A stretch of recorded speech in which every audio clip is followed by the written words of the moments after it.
ನಮಸ್ತೆ ಎಲ್ಲರಿಗೂ, ಮಾಂತರಿಗಳ ನಮಸ್ಕಾರ. ಎಲೆಯ ತುದಿಯಲ್ಲಿ ಉಪ್ಪಿನಕಾಯಿ ಇದ್ದರೆ ಮಾತ್ರ ಊಟ ಕಂಪ್ಲೀಟ್ ಅನ್ನೋರು ತುಂಬ ಜನ ಇರ್ತಾರೆ ಅಲ್ವಾ.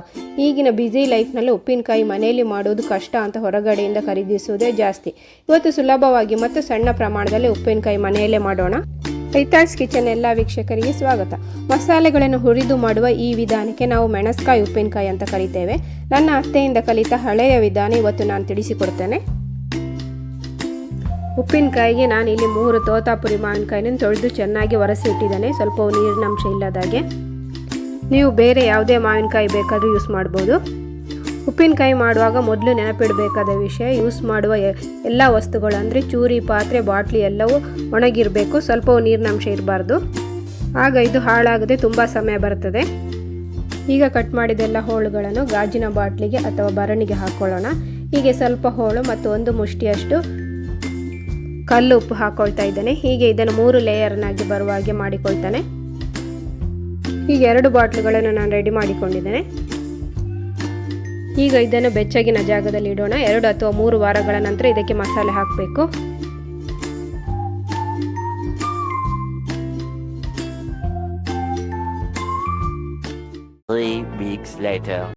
ಈಗ 3 ವಾರದ ನಂತರ ಉಪ್ಪಿನಲ್ಲಿ ಹಾಕಿಟ್ಟ 1 ಬಾಟಲ್ನಷ್ಟು ಮಾವಿನಕಾಯಿಗೆ ಮಾತ್ರ ನಾನು ಮಸಾಲೆ ರೆಡಿ ಮಾಡ್ತಾ ಇದ್ದೇನೆ. ಅದಕ್ಕೆ 20 ಬ್ಯಾಡಗಿ ಮೆಣಸು ತಗೊಂಡಿದ್ದೇನೆ. ಅದನ್ನೊಂದು ಬಾಣಲೆಗೆ ಹಾಕಿ ತೊಟ್ಟು ತೆಗೆದು ಹಾಕ್ಕೊಳ್ಬೇಕು. ಈಗ ಸ್ವಲ್ಪ ಎಣ್ಣೆ ಹಾಕೊಳ್ಳದೆ ನಾನು ಚೆನ್ನಾಗಿ ಹುರಿತೇನೆ. ಹುರಿದಾದ್ಮೇಲೆ ಇದನ್ನೊಂದು ತಟ್ಟೆಗೆ ತೆಗೊಳ್ತೇನೆ. ಈಗ ಅದೇ ಬಾಣಲೆಗೆ ನಾನು 3 ಸ್ಪೂನ್ನಷ್ಟು ಸಾಸಿವೆ ಹಾಕ್ಕೊಳ್ತೇನೆ. ಇದನ್ನು ಕೂಡ ಪಟ ಅಂತ ಸಿಡಿಯುವ ತನಕ ಹುರಿಯೋಣ.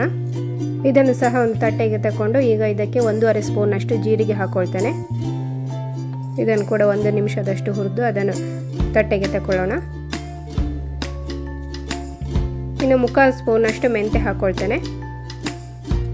ಎಲ್ಲವನ್ನು ನಾನು ಸಪ್ರೇಟಾಗಿ ಹುರಿತಾ ಇದ್ದೇನೆ, ಯಾಕಂದರೆ ಎಲ್ಲ ಐಟಮ್ಸು ಫ್ರೈ ಆಗಲಿಕ್ಕೆ ಬೇರೆ ಬೇರೆ ಸಮಯ ತಗೊಳ್ತದೆ.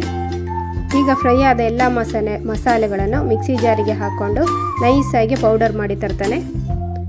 ಈಗ ಒಂದು ಒಣಗಿದ ಬಾಣಲೆಗೆ 1 ಬಾಟಲ್ನ ಉಪ್ಪಿನಲ್ಲಿ ಹಾಕಿದ ಮಾವಿನಕಾಯಿ ಹೋಳುಗಳನ್ನು ಹಾಕ್ಕೊಳ್ಳೋಣ. ಇದಕ್ಕೆ ಪುಡಿ ಮಾಡಿದ್ದ ಮಸಾಲೆ ಪೌಡರನ್ನು ಹಾಕ್ಕೊಳ್ಳೋಣ. ಚೆನ್ನಾಗಿ ಮಿಕ್ಸ್ ಮಾಡಿಕೊಳ್ಳಿ. ನೀವು 2 ಬಾಟಲ್ನ ಮಾವಿನಕಾಯಿ ಹೋಳುಗಳಿಗೆ ಹಾಕೊಳ್ಳೋದಾದರೆ ಎಲ್ಲ ಮಸಾಲೆಗಳನ್ನು ಡಬಲ್ ಮಾಡಿಕೊಳ್ಳಿ, ಅಂದರೆ ಮೆಣಸು, ಸಾಸಿವೆ ಹಾಗೆ ಎಲ್ಲವೂ ಡಬಲ್ ಹಾಕ್ಕೊಳ್ಳಿ. ಈಗ ಉಪ್ಪಿನಕಾಯಿ ರೆಡಿ ಆಯಿತು. ಇದನ್ನು ಅದೇ ಬಾಟ್ಲಿಗೆ ಹಾಕ್ಕೊಂಡು 2 ದಿವಸದ ನಂತರ ಯೂಸ್ ಮಾಡ್ಬೋದು. ಆಗ ಮಸಾಲೆಗಳೆಲ್ಲ ಚೆನ್ನಾಗಿ ಸೆಟ್ ಆಗಿರ್ತದೆ. ನಾನು ಇಲ್ಲಿ ಉಪ್ಪಿನಕಾಯಿ ಮಾಡುವಾಗ 1 ಡ್ರಾಪ್ ಆಯಿಲ್ ಕೂಡ ಯೂಸ್ ಮಾಡಿಲ್ಲ, ಆದರೂ ಇದು ತುಂಬ ರುಚಿ ಮತ್ತು ದೀರ್ಘಕಾಲ ಬಾಳಿಕೆ ಬರ್ತದೆ. ಪರ್ಫೆಕ್ಟ್ ಮೆಜರ್ಮೆಂಟ್ ಮತ್ತು ಸುಲಭ ರೀತಿಯಲ್ಲಿ ಮಾಡುವ ಈ ಉಪ್ಪಿನಕಾಯಿ ನಿಮಗೆಲ್ಲರಿಗೂ ಇಷ್ಟ ಆಗಿದೆ ಅಂತ ಅನಿಸ್ತೇನೆ ಅಲ್ವಾ. ಹಾಗಾದರೆ ಲೈಕ್, ಕಮೆಂಟ್ ಆ್ಯಂಡ್ ಸಬ್ಸ್ಕ್ರೈಬ್. ಇನ್ನೊಂದು ಹೊಸ ಅಡುಗೆಯೊಂದಿಗೆ ಬರ್ತೇನೆ. ನಾನು ರತಿಕಾ. ಬಾಯ್.